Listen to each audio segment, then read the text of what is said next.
Impeach Nixon now! The Watergate crisis was closing in on Richard Nixon. The public mood turned against him when he tried to kill off the Watergate investigation and sacked the special prosecutor in charge of the case. Now he was threatened with impeachment. For the first time in 100 years, a serious demand to strip the president of office hit Congress. When I got to my office in Washington, the flood of mail that was in there, telegrams and telephone calls, was impossible to be able to count. And the question was, what are you going to do? What are you going to do? And impeach, impeach, impeach. It wasn't going to be easy. Peter Rodino, a little-known congressman, chaired the committee that had to take on the president. And Nixon could still count on a lot of support in Congress. I would like to add a personal word with regard to an issue that has been of great concern to all Americans over the past year. I refer, of course, to the investigations of the so-called Watergate affair. I believe the time has come to bring that investigation and the other investigations of this matter to an end. 1 year of Watergate is enough.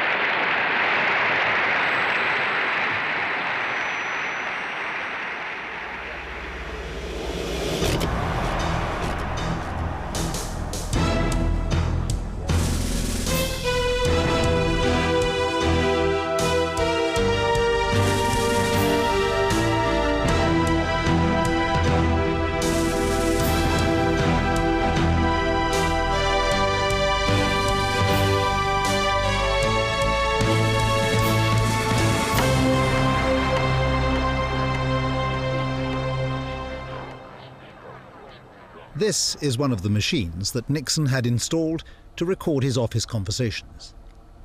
His tape recordings became the evidence that would establish whether the president was party to the conspiracy to obstruct justice in the Watergate case.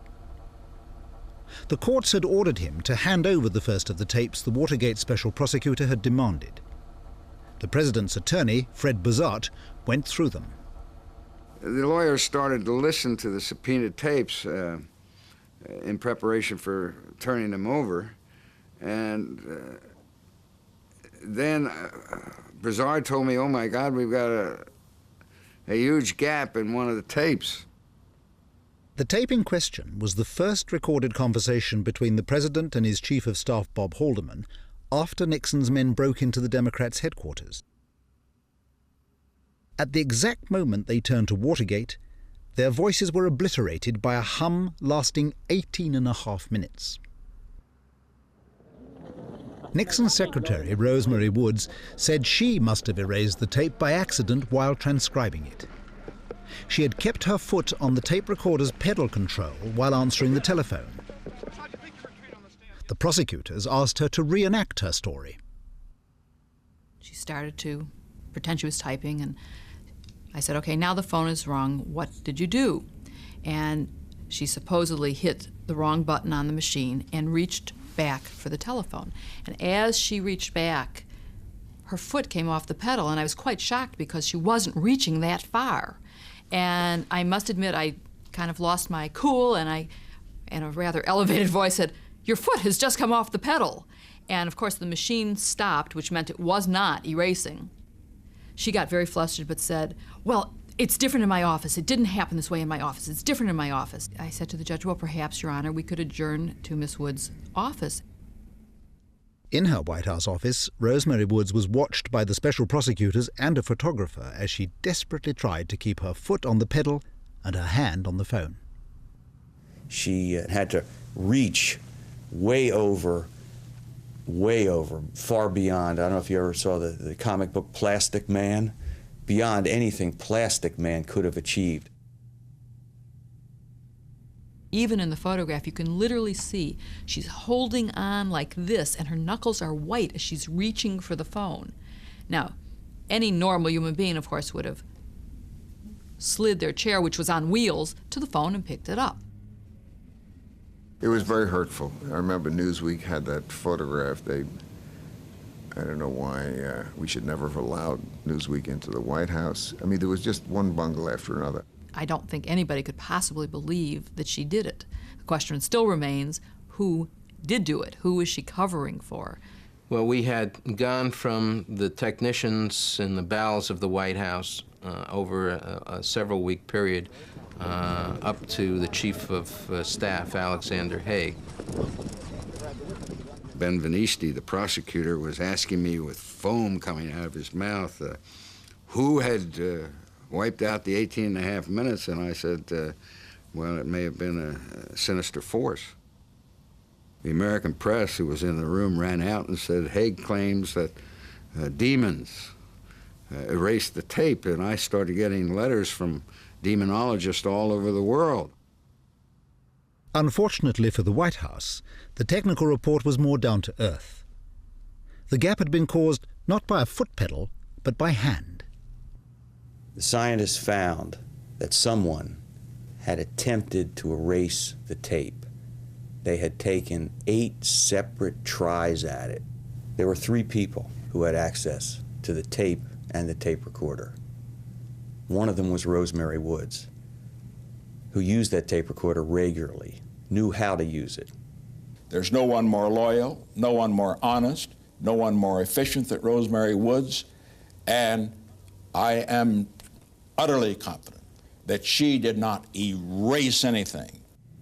The second was Steve Bull, a subordinate assistant to the president, who would not have taken 8 tries to erase the tape. And the third was the president himself. Did you want to sign some other things? While the prosecutors never charged anyone with causing the 18.5-minute gap, the episode was damaging to Nixon. But the president had taken a step to get things under control. To take charge of the aggressive prosecution team, he had appointed a new man, a conservative Texas lawyer, Leon Jaworski. The more I looked into him, the more I felt that we had a fellow that would be objective, not be looking for, or not be influenced by partisan issues, but more importantly by the issues of the national interest. We were not particularly disposed to any new leader, much less someone who was so an establishment figure as Leon Jaworski, someone handpicked by the president and Alexander Haig to perpetrate the biggest fix of all time. In order to have satisfied the staff, I would have had to resort to the extremest of measures that would have embarrassed, humiliated, castigated, indicted, and everything else Richard Nixon. Jaworski made it clear that what would happen to the president was not for his staff to decide. Then the unerased White House tapes were delivered to the special prosecutors. We waited with a tape recorder in my office, listened in what was an extraordinary sort of eavesdropping into the Oval Office. We tore off our headsets and determined that Leon Jaworski had to hear this. He came in and said, Colonel, I think we're at a point where you're going to want to listen to something. And I said, all right. And so I stepped on where the machinery was set up. Jaworski heard Nixon and his aides plotting how to testify falsely without risking a charge of perjury.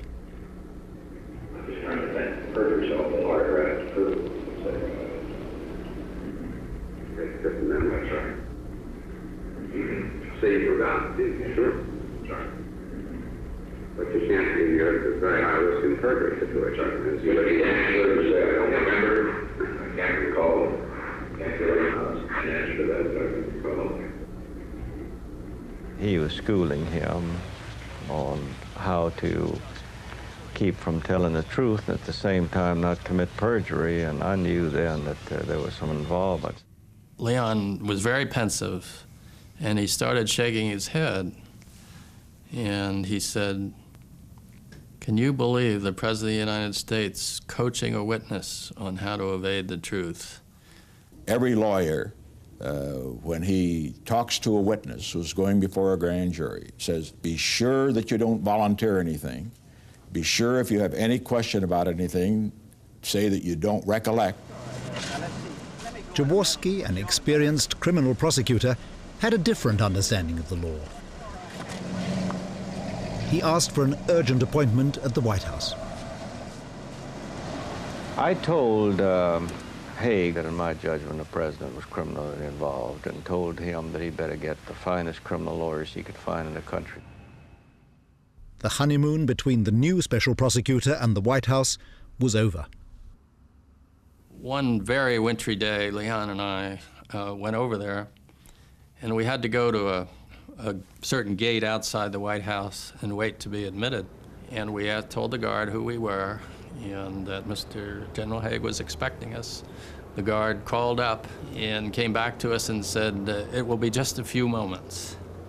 So just a few moments turned into maybe 15 or 20 minutes. And Leon and I were about to turn into icebergs. Suddenly, Leon started shaking his head, and he said, Mr. Haig will never forget keeping me out in this snow. And I thought then, General, you've made a very bad mistake.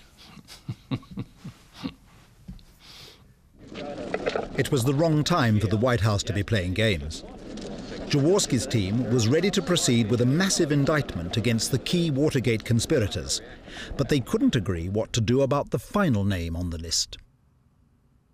Once we heard the tapes, there was no question that the president was indeed a part of this conspiracy, that he had knowingly participated in covering up and concealing evidence from the prosecutors. And as prosecutors, we felt that criminals should be indicted, even the president. I see definitely a difference in the dealing with the President of the United States and the dealing with the ordinary individual. Although convinced that Nixon was guilty, Jaworski believed it wasn't his job, but Congress's, to bring charges against a sitting president. But his young staff were loath to surrender their case against Nixon to mere politicians. They had a powerful ally in the Watergate grand jury, 23 Washington citizens who'd been hearing evidence in the case since it began. There was not a shadow of a doubt in anybody's mind who sat there all that time, who listened, that didn't want to indict the president, because we knew that he was just as guilty as Haldeman and Ehrlich and the rest of them. Because here's a guy who's handing down all the orders. The eagerness of the grand jurors gave the young prosecutors an opportunity. I don't know, had mixed emotions, really. They asked how many jurors wanted to include Nixon in the indictment. Some of the grand jurors voted with two hands. Some voted with only one, but there was no dissent. Well, everybody raised two hands. Mr. Benveniste broke out in a he was smoking a cigar. So he spoke out in a great big grin and a laugh, and all the grand jurymen, they just turned each other and laughed, and was really a room of mirth. Jaworski wasn't amused. He had his back to the wall, and his staff knew it. We had basically said to him, if you won't indict the president, if you won't permit us to request the grand jury to indict the president, the grand jury is going to insist on it anyway, and we don't have the arguments about why he shouldn't be indicted, and you're going to have to come and appear in person. Jaworski couldn't charge the other Watergate conspirators unless he carried the grand jury with him. The decision about Nixon could no longer be avoided. When Mr. Jaworski came in that next day and told us that we couldn't indict a sitting president, the first question was, why not? There wasn't any cheering over what I had told them by any means, and I could hear some, I could see the disappointment on the faces of a number of them. But they also knew that it was my responsibility to tell them what the law was, and they accepted it that way. But Jaworski was ready to make a big concession. Mr. Jaworski told us that there's a way that we could really indict President Nixon by gathering all the material and sending that over to the Judiciary Committee of the House of Representatives. And what we did, we acquiesced in that. The grand jury's secret evidence would be passed to the one body that everyone agreed could act against the president, the Congress. 4 days later, the grand jury's long-awaited indictments led the news. A federal grand jury indicts 7 former aides and campaign associates of President Nixon on charges stemming from the Watergate break-in and the subsequent cover-up. As we got ready to go to court that day, we crammed everything that we needed to transmit to the impeachment committee into a bulging briefcase full of tapes, transcripts, and whatever other materials we could fit. In a jammed courtroom, the foreman handed over the indictments and a suitcase of evidence. A second suitcase nearby is said to have contained evidence dealing with the president. The briefcase full of evidence which connected the president to the Watergate cover-up was handed over to the chief counsel to the House Impeachment Committee. We went over each item to be sure that all the items were there as had been presented to the court. That's all. The struggle to bring Nixon to justice moved to the House Judiciary Committee, where Chief Counsel John Doar had put together a team of sharp young lawyers to run the impeachment inquiry. Among them was Hillary Rodham, later Hillary Rodham Clinton, and Bernard Nussbaum, who in 1993 went to the White House as counsel to the president. Doar at one point said to me, he said, "You have to remember," and I never forgot this, he says, you just think of this as a huge jury trial. And the jury is all the people of the United States. They're all watching us. And we have to be fair, and we have to be perceived to be fair. So we sort of have to control ourselves. We needed Republicans as well.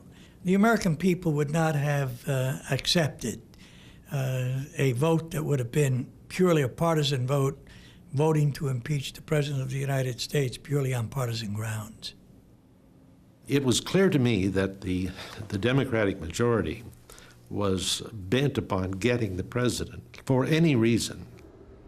The Constitution states that the president can be impeached only for high crimes and misdemeanors.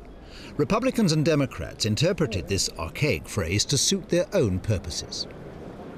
If he betrays the government, if he does something that destroys the government, undercuts the government, undermines the administration of justice, even though technically that is not a felony, that is still an impeachable offense. We were going to have to show, it was our burden to show, that he committed a crime, not that he slept with the Queen, for example. Some of the Republicans during the proceedings kept insisting that Mr. Nixon has not committed a crime, ergo, therefore, he cannot be impeached. But I think that was wrong. In closed session, the committee began hearing witnesses. For the Democrats, John Dean's performance was crucial. He had given the most detailed account of Nixon's crimes. To destroy Dean's story, the president had brought in his new criminal lawyer, James St. Clair. St. Clair had used the entire time preparing this ingenious set of questions, contrasting different testimony in different parts of the transcript. And he proceeded to ask Mr. Dean this long, complicated question. In the middle of his question, he was interrupted by the chairman who said, wait a minute, the reporter's not here, we have to do that all over. Rodino said to St. Clair, "Mr. St. Clair, would you please repeat your question?" And he said, "I'm not sure I can, Mr. Chairman." St. Clair couldn't remember his question. I did. So I took that opportunity to tell Mr. St. Clair and the committee, I'd be happy to answer the question. Here's the question, and here's the answer. There were 38 trained lawyers in the room. None of us could have played it back word for word the way he did, yet all of us recognized that he was not paraphrasing, but rolling it back word for word. This remarkable feat of memory enhanced the credibility of Nixon's chief accuser. And his testimony was corroborated by the actual tape of Dean and the president discussing how to pay hush money to the Watergate burglars. There's no denying the fact that the White House and Ehrlichman, Hallam, and Dean are involved in some of the early money decisions. I would say these people are going to cost $1 million over the next few years.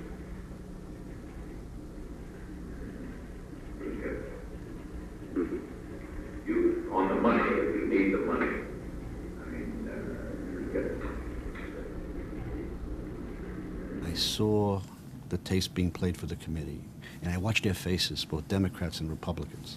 I looked from one side to the other side, and I saw them getting red and agitated, unbelieving. Where money is, you can get $1 million, and you can get it in cash. I know where it can be gotten. And I thought, oh, wonderful. It's coming across. But then, all of a sudden, my joy diminished, and I said, you'll see, they'll come back a day or two later with rationalizations, with ways of explaining things. It's very difficult to infer that material on a given tape is detrimental to the president when all of the participants to that conversation have testified in other forums under oath and have not revealed anything detrimental to the president. Good. Thank you very much. Sure. He didn't believe that he was involved in a criminal act, and to tell you the truth, I didn't either. You don't have to be a constitutional lawyer to know that the Constitution is very precise in defining what is an impeachable defense, an impeachable offense. A criminal offense on the part of the president is the requirement for impeachment. I do not expect to be impeached. The president now tried to turn the tables on the impeachment committee. They were demanding yet more tapes, and Nixon knew he could not refuse the body empowered to judge him. Instead, he gambled on releasing the transcripts, but first he carefully doctored them. He was worn out, dead tired. I couldn't have done it. I don't know how he physically did it. The most remarkably disciplined individual I've ever known in terms of his mind's control over his faculties. And he did it all. To the best of my knowledge, he cleared every one of those volumes, and they stacked up in the Oval Office, as you know, several feet high. I have been reluctant to release these tapes, not just because they will embarrass me and those with whom I have talked, which they will, and not just because they will become the subject of speculation and even ridicule, which they will. I have been reluctant because in these and in all the other conversations in this office, people have spoken their minds freely. Senate Republican leader Hugh Scott told reporters today that he has read 800 of the 1,300 pages of edited presidential transcripts. He said the transcripts reveal, quote, a shabby, disgusting, immoral performance by all of the people involved. It was a spectacular own goal. Nixon hoped to overwhelm his critics with sheer volume, but the public were appalled by the language and fascinated by the number of expletives deleted, which the president's defenders tried to blame on his lawyer. Fred Bizard, a lawyer, a good lawyer, but he was nevertheless a lay Baptist minister. And he was very much offended whenever Richard Nixon said hell. Very much offended. And so he excised that. And Richard Nixon said hell a lot, I guess, because there were lots of expletive deleteds in the tapes. I fouled up in the area where I'm supposed to be a master, the area of just politics. I'm not proud of what I did. I was appalled by some of the statements that appeared, although I wish they hadn't said expletives deleted. I wish they'd put them in because they weren't as bad as many people think they were, although they were horrible enough.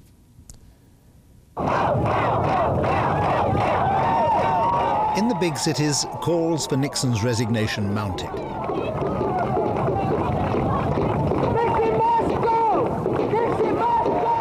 In the past, the president could ignore demonstrations, confident that Middle America was still with him. But now the president's popularity plummeted, and he became even more dependent upon conservatives, particularly the Southern Democrats. I'll stay here and try to learn how to use the yo-yo. You'll go up and be president, bro. George Wallace, the governor of Alabama, was one of the Southern Democrats who had delivered Nixon votes in the past.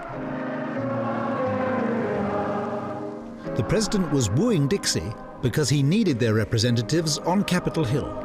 The key element there was the so-called boll weevils of the South, the Southern Democratic group of about 30 congressmen in the House. And as long as he could hold them together along with the Republicans, he was probably safe from an impeachment vote. In fact, the president's survival rested on just 7 members of the Judiciary Committee, 3 Southern Democrats and 4 moderate Republicans who could swing it either way. But would a Republican congressman impeach a Republican president? I think we were all reluctant to pull that sword out of the scabbard. Congressman Cohen was called to an early morning meeting by one of his Republican colleagues who was gathering together the potential rebels. I walked into his office that morning, and I was quite surprised, frankly, to see Jim Mann and Walter Flowers, and those were the 2 Southern Democrats that we felt would have great difficulty in voting for articles of impeachment. It really made me feel reassured that 4 Republican members, as well as the other 2 Southern Democrats, all of whom were having to express views that, that their constituency might not support, had come to the same conclusion that the evidence was such that it was necessary to bring charges. I recall Walter Flowers stand up and say, let's shake this thing up and dump it out and see what things we can agree upon. What are all the allegations, and there were many, do we think that this group here could agree that an impeachable offense had been committed? This surprising coalition offered their support to the mainstream Democrats, but they insisted on limiting the offenses to be included in the articles of impeachment. We did not want to have a laundry list of charges that were undirected and uncoordinated, that we really wanted to reflect our deep concerns about the obstruction of justice, the abuse of power, and the continuing nature of the offenses, which had started before the Watergate and continued until the time that we were meeting. News of their defection traveled fast. They were perceived in the House to be somewhat conservative, supporters of the president, and for them uniformly to abandon the president carried far greater weight than their vote. Nixon, frantic to get the 3 Southern Democrats back on side, had his chief of staff phone Governor Wallace of Alabama to ask for help. His assistant got on, he said the governor is not available, only the president will talk to him. And I knew we had a problem, so I went in, asked the president to call the governor immediately. He did. He said, well, this is the first I've ever heard about this. He said, I don't believe that there's anything I can do to be helpful. And the president said, George, are you still with me? And the governor said, no, I'm sorry, Mr. President, I am not. And the president hung up, looked at me and said, Al, I've just lost the presidency. The next day, the 38 members of the House Judiciary Committee opened their debate on the motion to impeach the president. Resolved that Richard M. Nixon, President of the United States, is impeached for high crimes and misdemeanors, and that the following articles of impeachment be exhibited to the Senate. The coalition picked a front man to introduce their articles of impeachment, but it all went terribly wrong as Nixon's defenders proved themselves more than ready for a fight. For example, they charged the president with joining a conspiracy to obstruct justice. Well, I didn't know about any conspiracy, and so I asked him, when did the president enter into any agreement? Where was he? What were the words used at the time of it? When and in what respect and how did the president declare that policy? And I wish the gentleman would be rather specific, since it is the heart of the allegation. Well, of course, the means by which this policy has been done are the ones that are set out subsequent to the second paragraph. Well, if the gentleman would confine himself to the question of when, 1 through first, 9. When was the policy declared? The committee was embarrassed publicly by the ability of good lawyers like Chuck Wiggins and others to pound away at the broadness of the charges. A simple parking ticket has to be specific. It has to say what you did that violated the law. It's got to have the license of your car. It's got to have the date that you did it. You want to replace that and say that doesn't have to apply to the president? Why, this is ridiculous. Listening to Charlie Wiggins and Sandman say that we hadn't provided the specifics, I decided that it was time to recess the committee. All of them realized they'd been hammered good, and that they didn't make a very good presentation for the record, and that unless something happened, you know, they were going to lose it. I volunteered to take one of the articles and said that I was prepared to stay up all evening working to make sure that it was as well prepared as it could be for the next day. After working all night, each member of the coalition had thoroughly mastered his brief. The president's defenders didn't know what hit them. I would ask a question of Congressman Donahue, and he would yield to somebody who was briefed on that issue, and that person would come back with what he would say abundant evidence of the president's involvement. Specifically, on March 13, 1973, the president was told that Mr. Strawn had lied to investigators. Specifically, the president, who bears the ultimate responsibility for the enforcement of our laws, did not report this to the Attorney General or to the director of the FBI. And then when he finished, another member was recognized, and he began filling the record with all the specificity that anybody could ever want. Specifically, on August 10, Porter testified falsely before the Watergate grand jury. Specifically, on September 12 and 13, Magruder met with Mitchell and Dean to plan a false story regarding certain meetings among Mitchell, Magruder, Dean, and Liddy in early 1972. Specifically, the president did not tell Kleindienst that he had previously been given this information by Dean. This detailed recitation of the president's misdeeds went on until television prime time. Then, Chairman Peter Rodino called the vote on the first article of impeachment, charging the president with obstruction of justice. All those in favor, please signify by saying aye. Mr. Donahue. Aye. Mr. Brooks. Aye. The voice was hushed, whispered, and it wasn't pleasant on the part of the first one to vote aye. Mr. Conyers. Aye. You could tell from the sound of the voice that it was reluctant, but it had to be done. Mr. Butler. Aye. Mr. Cohen. Aye. And of course I knew what the votes were then because I was tallying them up in my mind, and I knew that we had voted overwhelmingly to impeach. And when I cast my vote, my voice just about cracked, and I said aye. Mr. Rodino. Aye.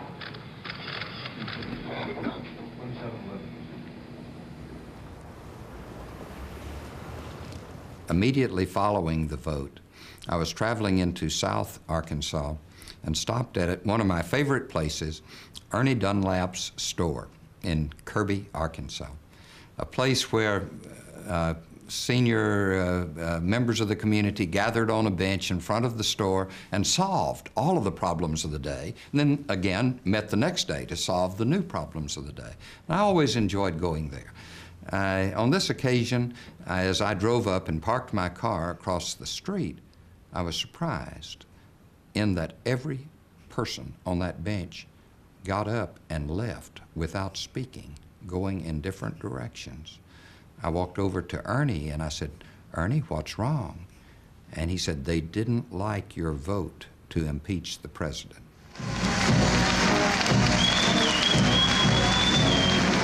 Nixon was still in with a fighting chance. Impeachment had to go to a vote on the floor of the House and then on to a trial in the Senate, where the president's accusers needed a 2/3 vote to convict him. I conceded the issue that we were going to lose in the House, but I I felt that the Senate had a glimmer of hope, and I hung that hope until the bitter end. To be sure of a two-thirds majority, the Senate would need evidence more overwhelming than even the Judiciary Committee had laid out. They'd need a smoking gun. But the White House wasn't giving anything away. Is the White House going to honor those subpoenas issued this morning? I didn't know there's any issued yet. Yes, we've got them for April 4th and June 20th and June 23rd. Yeah, well, As always, the subpoenas were for tapes. Special Prosecutor Leon Jaworski demanded 64 more, and he resorted to strong-arm tactics to get them. He could inflict terrible political damage on the president by naming him a co-conspirator in open court. He asked for a meeting with Nixon's lawyer and his chief of staff. What I did is I said to Haig and to St. Clair, now I will reduce my demands to 18, I believe I said, of these tape recordings. And I'll give you the exact ones I want and forget about the others. And if you don't do that, I must then insist on the subpoena being served, and I must disclose the naming of Nixon as an unindicted co-conspirator because it's important to my sustaining my position on the subpoena. I said, that sounds like blackmail. And I recall he said something like, well, there's blackmail and there's blackmail. How much time will you give us? And I said, well, I'll give you 2 or 3 days, whatever you need to make the decision. It was decided that I would be notified on Tuesday as to what the decision was. On Monday afternoon, I learned Mr. Nixon spent some 6 hours doing nothing but listening to the 18 tapes. On one of them, he heard his own voice giving orders that provided conclusive proof of his guilt. This was the smoking gun. He instructed his lawyer to reject Jaworski's demand. On Monday, not waiting until Tuesday, on Monday, St. Clair called me and said that the president would not agree to it. So when I was advised, I said, well, meet me in court. Within 2 months, Jaworski's demand for the tapes had reached the Supreme Court. Well, it says equal justice under law, so we ought to win, Phil.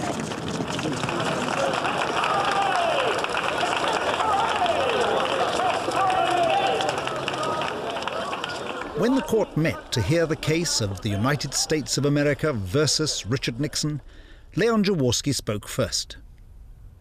This nation's constitutional form of government is in serious jeopardy. If the president is to say that the Constitution means what he says it does, and that there is no one, not even the Supreme Court, to tell him otherwise. Nixon's lawyer, James St. Clair, warned the court against encroaching on the unique powers of the chief executive. I say the president should decide as a political matter what should be made available.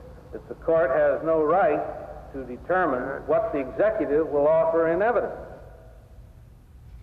In a ruling that bears on the limits of presidential power, the Supreme Court said today that President Nixon must surrender more Watergate tapes.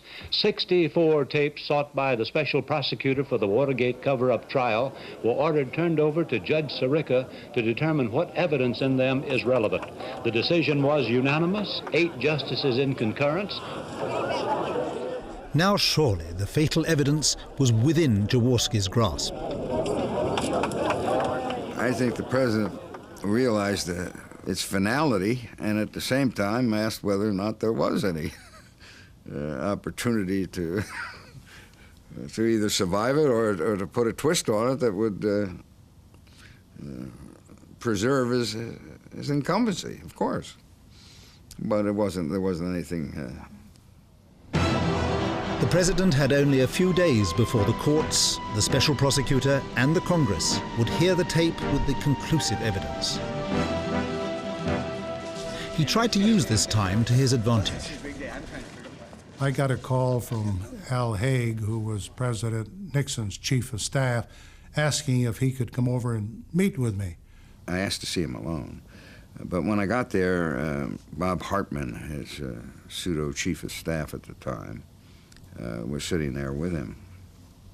He came in, and obviously he was a little annoyed that there was somebody else there, and he started humming and hawing.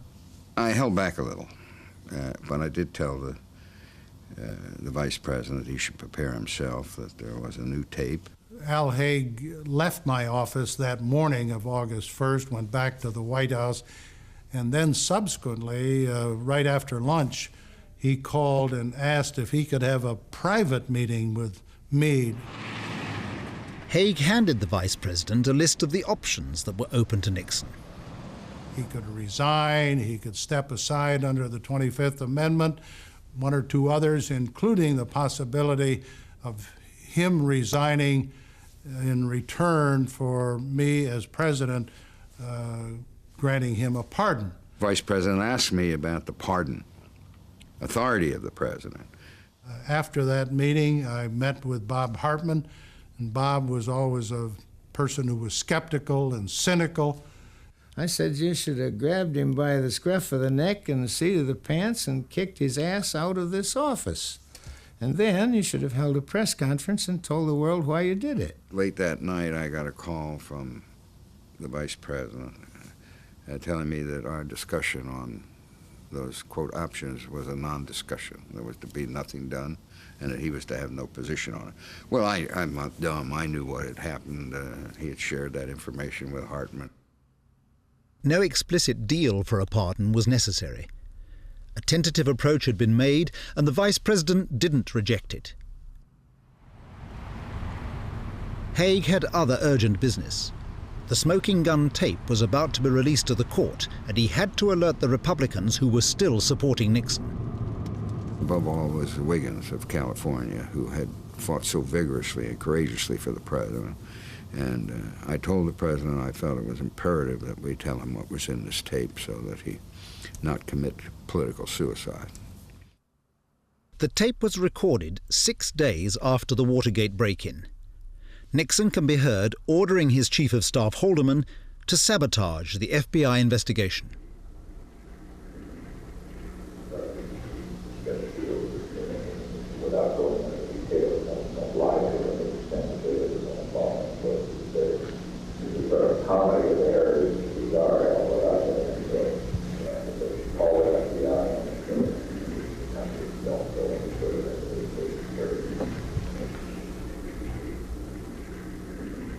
Essentially what it was that the President of the United States had consensually agreed to join a conspiracy, stating it in lawyer language, consensually agreed to join a conspiracy to hide relevant information from the FBI.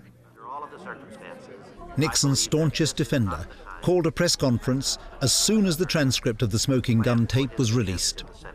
With great reluctance and deep personal sorrow, I am prepared to conclude that the magnificent public career of Richard Nixon must be terminated involuntarily. And I shall support those portions of Article 1 of the Bill of Impeachment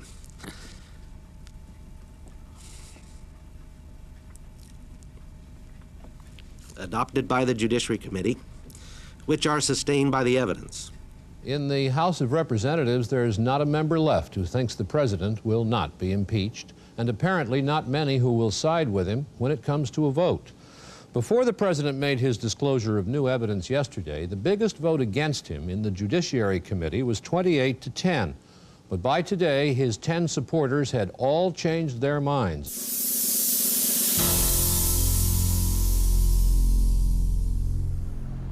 Crowds began to gather outside the White House, waiting for the end. First he was ready to do it, and then he would meet with the family, and the family, understandably, would be very much opposed to his quitting. That's the term he used, quit. And so he delayed.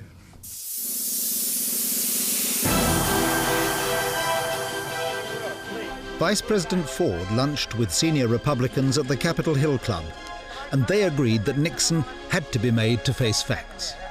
Well, it was decided at the luncheon that a group of three, Senator Hugh Scott, the Republican leader in the Senate, Senator Goldwater, one of the most senior members, Congressman John Rhodes, the House Republican leader, went to the White House and had a summit meeting with President Nixon. It's well known that the situation on the floor of the House has deteriorated to the extent that impeachment is really a foregone conclusion.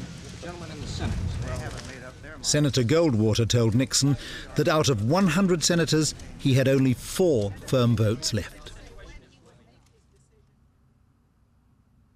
That same evening, August the 7th, Nixon finally confirmed to his family that he was about to resign, and a White House photographer was invited in to record the moment.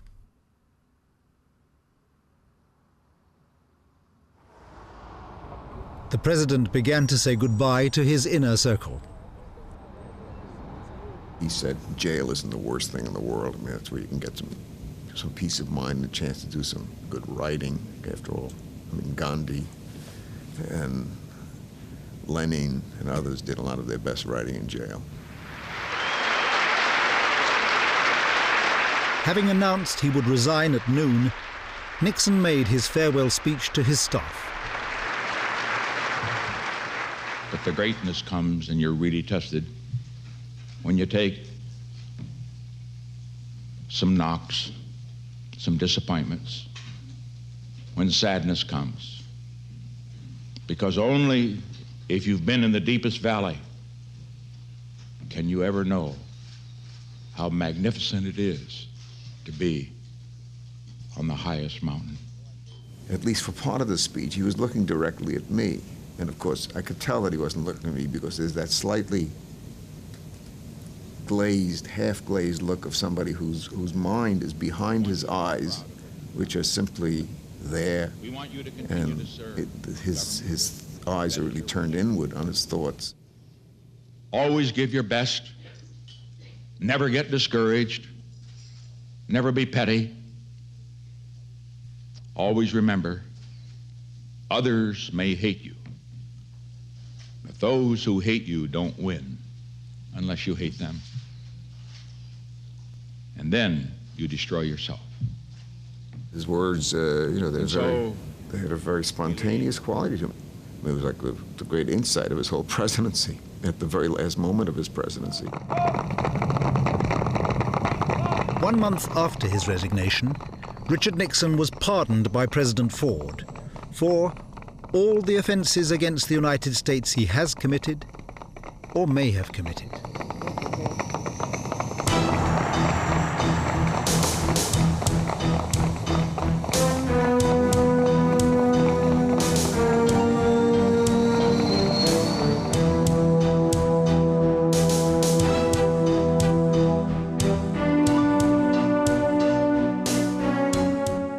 Century American showman P.T. Barnum, the 18th century after independence, the 1920s Harlem Renaissance, American series You're Dead to Me on the BBC Sounds app.